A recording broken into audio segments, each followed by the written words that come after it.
Olá, pessoal. Hoje nós vamos falar sobre a lesão raquiomedular. Então tá aqui esse assunto dessa semana.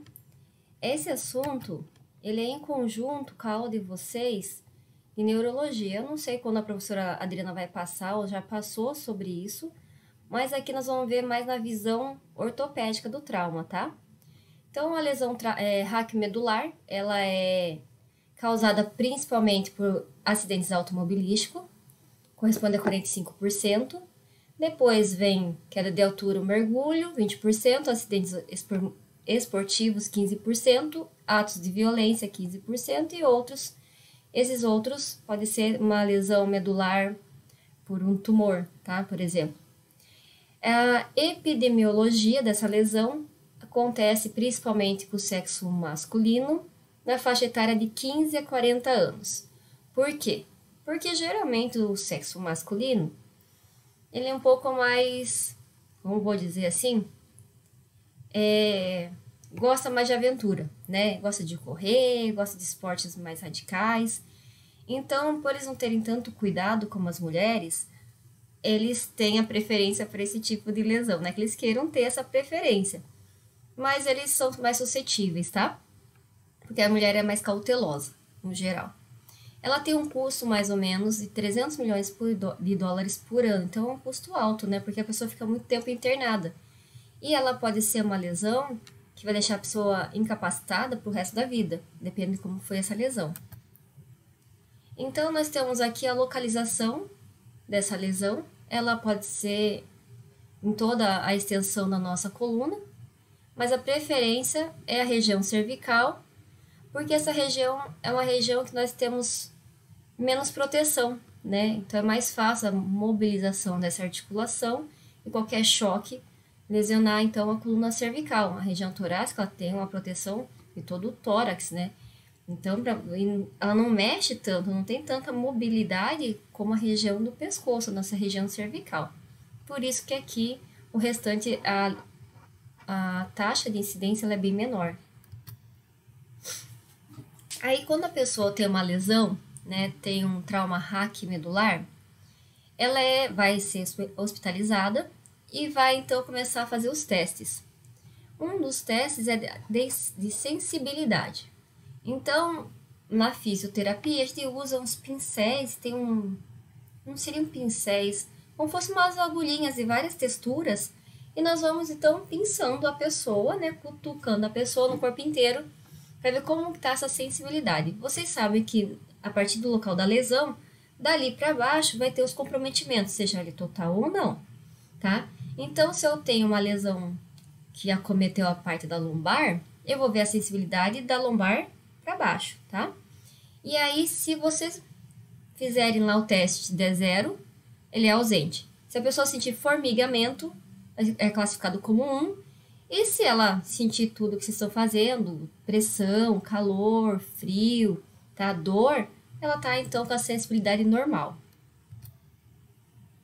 Aí também, após a lesão, nós podemos verificar o grau de força muscular.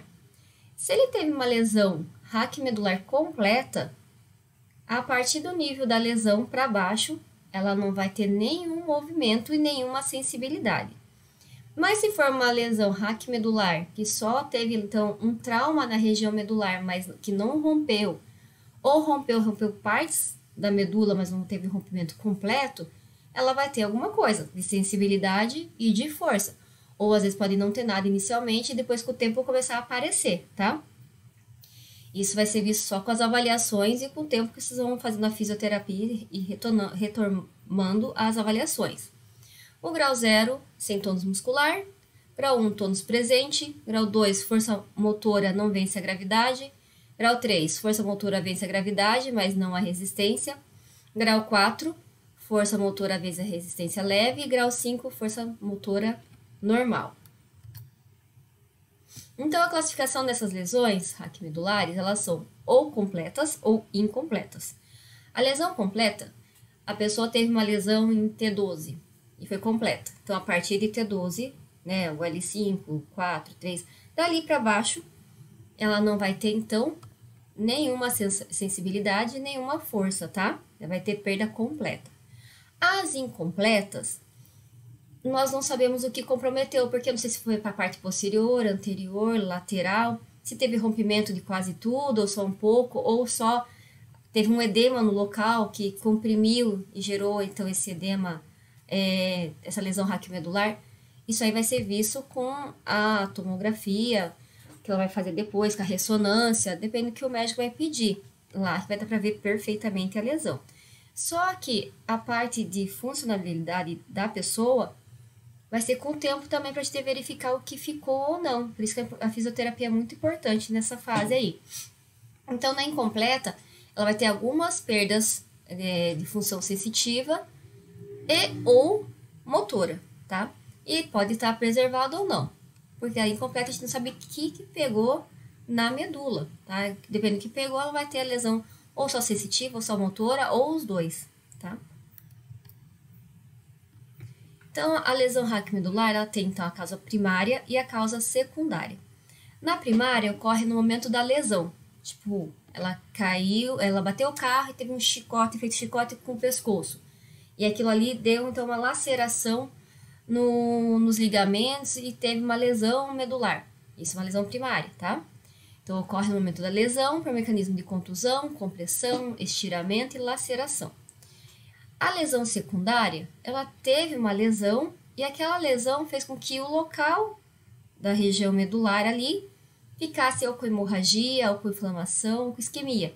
E aí gerou, então, toda a clínica da lesão raquiomedular. Então, essa é uma causa secundária, não foi diretamente ali a lesão. Mas a lesão que ela teve fez, então, um probleminha na coluna e algum segmento da coluna, que pode ser esse probleminha, a hemorragia, a inflamação ou a isquemia. Aqui é uma tomografia computadorizada de uma fratura bem grande aqui, ó, com o avulsamento da medula. Então, aqui foi uma lesão completa dessa medula, uma fratura bem visível aqui, da região das vértebras. E aqui nessa ressonância magnética, nós temos uma fratura também por compressão da vértebra e um esmagamento aqui da medula, mas você dá para perceber que isso aqui não foi completa. Ela está incompleta, ainda passa o canal medular aqui, tá? Então, aqui são dois tipos de lesões diferentes.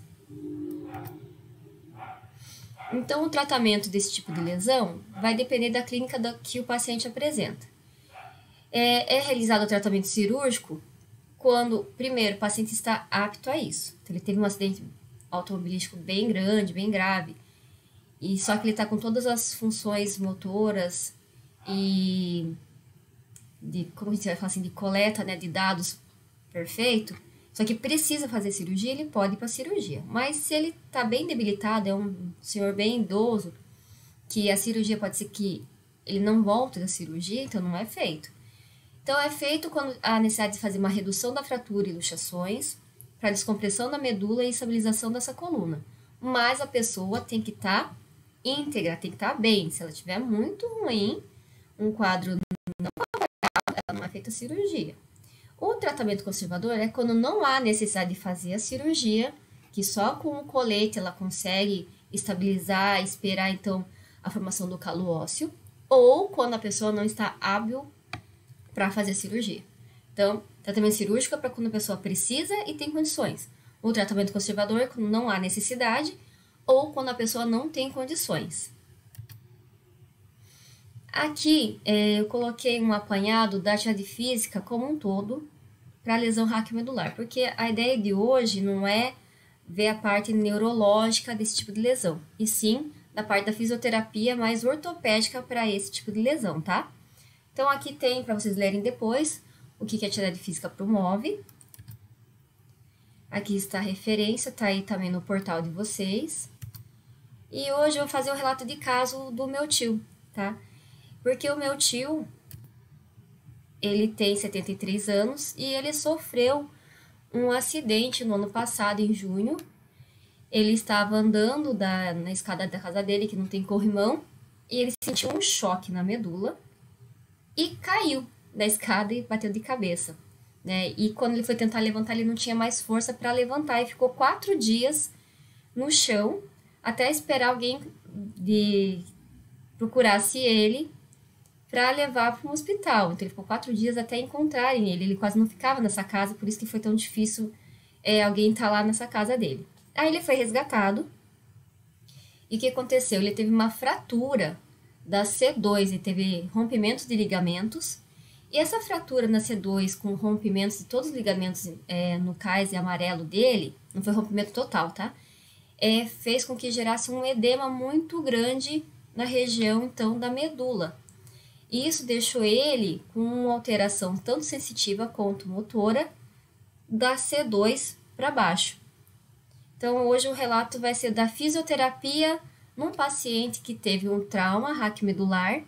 No caso dele, não foi uma lesão completa, foi só um choque medular devido à fratura. E o que nós podemos fazer, então, com um paciente desse, tá? Então, aqui ele já estava com o colete cervical, já voltou para casa, ele ficou só 4 dias no hospital. E estão vendo, ele tinha para fazer exercício, ele não tinha controle de tronco nenhum. Então, ele tinha que ficar amarrado na cadeira. E aí, eu que fiz a fisio dele, né? Ele não conseguia controlar a bolinha. Então, ele não tinha a motricidade fina, nem um pouco. Ele tinha perdido tudo a motricidade fina. Então, ele tinha que receber comida na boca, tinha que dar banho nele.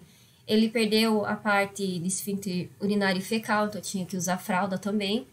E não tinha nenhuma estabilização de membros. Mas ele tinha movimentação, tá? Era fraco, mas ele tinha. Aí foi feito também, como ele não conseguia nem levantar da cama, nem andar, o quê? Trabalhar ou ficar em pé. Então era segurado, né, aqui pelas mãos, e ele levantava e sentava. E aqui para andar, porque ele não tinha nenhuma estabilização, não tinha equilíbrio de tronco, não tinha nada, tinha que ficar uma pessoa de um lado e outra.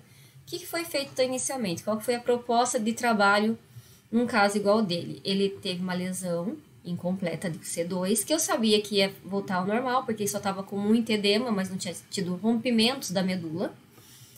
Então, a estratégia foi não deixar o meu tio parado. Ele fez exercício para membro superior com o que ele conseguia.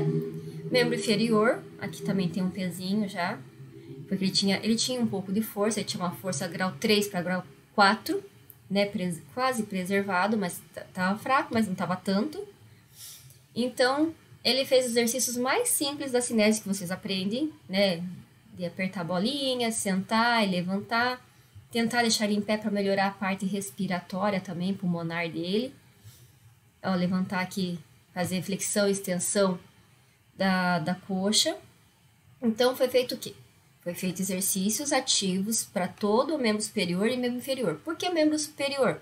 Porque a ideia era que o próximo passo, quando ele tivesse equilíbrio de tronco, ele fosse, então, para o andador.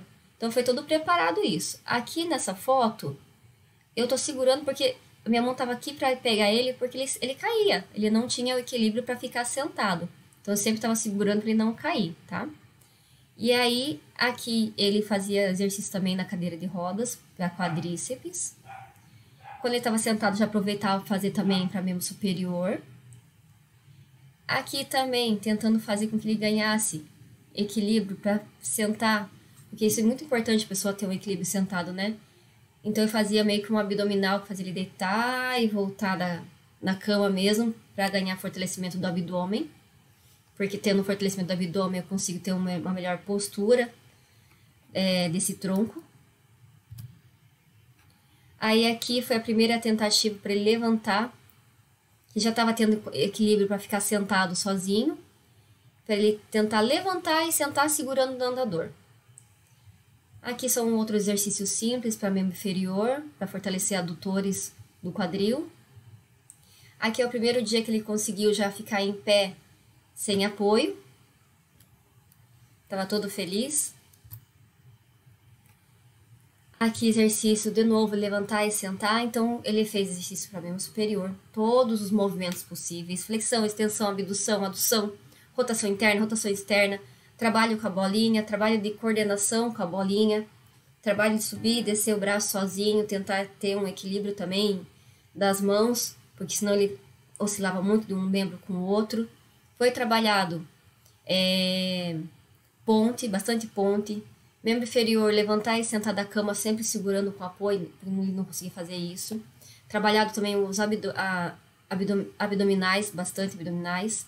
Para quê? Para que ele tivesse uma sustentação, um equilíbrio e força no abdômen para aguentar ficar em pé.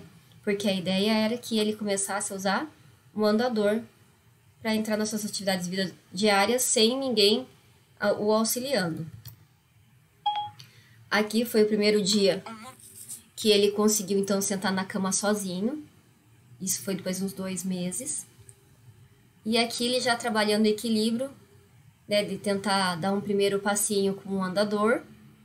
E outra coisa que eu fazia muito são exercícios baseados em Kabat, que você empurra o tronco da pessoa e ela tem que se ajustar para ficar sentado. Isso ganha bastante força na região do tronco e abdominal e ajuda bastante no equilíbrio da pessoa.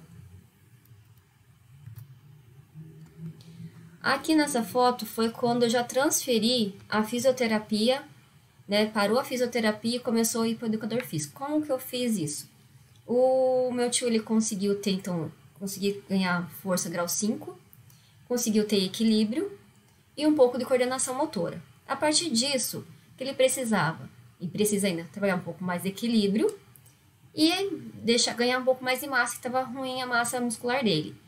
Então, eu também estava ficando doente, o que eu fiz? Já passei para educador físico, que começou a fazer exercícios deles mesmos, da academia, que também não é muito diferente do nosso, só que eles têm uma cadência diferenciada da gente, né? Todo esse tempo ele também fez bastante alongamento, tá bom? E aí, o que eu fiz a partir daí? Aí, não como fisioterapeuta mais, mas como sobrinha. Como a coordenação motora dele era ruim, a parte fina, e a destreza manual também era bem ruim, eu com as crianças começamos a estimular, né, de forma recreativa, não como profissional, a parte das mãos dele. Então ele começou a desenhar, pintar quadro, fazer slime, mexer com massinha, para trabalhar a mão, porque não conseguia nem segurar uma caneta e nem escrever, né? Hoje, depois desse tempo todo, ele já escreve, já assina, a mão dele está bem próxima do normal, mas porque ele foi estimulado pela gente de casa mesmo a fazer essas atividades com a mão. Aqui ele já é independente, na rua com o andador, com a cuidadora dele indo ao banco. Agora, ele, fora fazer exercício em casa, ele também faz exercício na academia. E aqui ele fazendo o que eu sempre falo, fazer, que é cozinhar, porque era um hobby dele. Ele trabalhava na Sabesp, não tem nada a ver com cozinha, mas ele amava cozinhar. Então, sempre que dá, eu taco ele pra cozinha, porque é uma coisa que ele gosta. Então, ele já corta a verdura, já fica no fogão fazendo a comida, sempre com alguém do lado, mas ele já tá bem mais ativo. A fralda, ele saiu da fralda em fevereiro, a lesão dele foi em junho, saiu da fralda em fevereiro, já tem controle de esfíncter urinário e fecal. E aí, como ele tá fazendo exercício com o educador físico, e esses slides eu usei também para educação física, só para vocês verem o que ele faz hoje em dia com o educador físico. Então, que nós podemos fazer também esses mesmos exercícios. Ele faz o abdominal, ele faz exercício com halter para membro superior.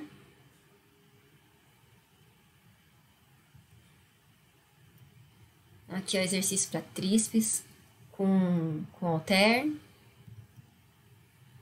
A ponte. Aí ele ainda dificulta um pouco essa ponte, manda levantar um pé. Isso aí vem do Pilates, alguns desses exercícios, mas nós podemos usar tranquilamente com nossos pacientes, desde que eles estejam hábil para isso. Mais abdominal.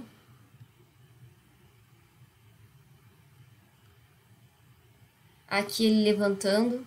Olha a força já que ele tá.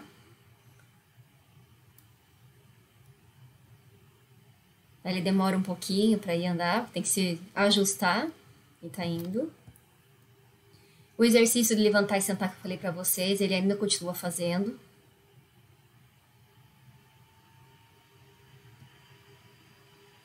Exercício lá dos romboides. Exercício para levantador da região cervical, o ombro, que eles dizem, para bíceps. Exercício também para a região posterior das nossas costas aí para romboides, usa isso aí também para redondos. Exercício para glúteo, para isquiotibiais. E ele também faz, como o equilíbrio dele ainda não é tão bom, ele faz exercícios proprioceptivos. Então é montado um circuito e ele tem que passar por todo esse circuito para fazer. Olha como tá legal, já tá conseguindo andar sozinho, sem dispositivo. Só que no dia a dia ele usa porque é mais por receio de não cair, né? Que na cidade o perigo são as quedas. Aí ele vai voltar e vai fazer todo o circuito novamente. Aqui é um pouco dos alongamentos que ele faz. São alongamentos simples também.